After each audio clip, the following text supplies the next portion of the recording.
Isang low-pressure area ang binabantayan ng Pag-asa sa loob ng Philippine Area of Responsibility. Namataan ito ng Pag-asa kaninang alas 3 ng umaga sa layong 570 km silangan ng Apari, Cagayan.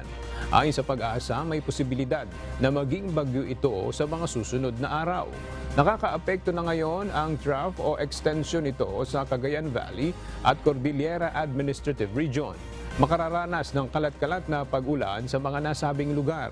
Dahil naman sa epekto ng habagat ay parehong kondisyon din ang mararanasan sa Visayas, Mindanao, Bicol Region, Mimaropa, Zambales, Bataan at Quezon. Sa Metro Manila at nalalabing bahagi ng bansa ay makararanas ng papulupulong pag-ulan, pagkidlat at pagkulog.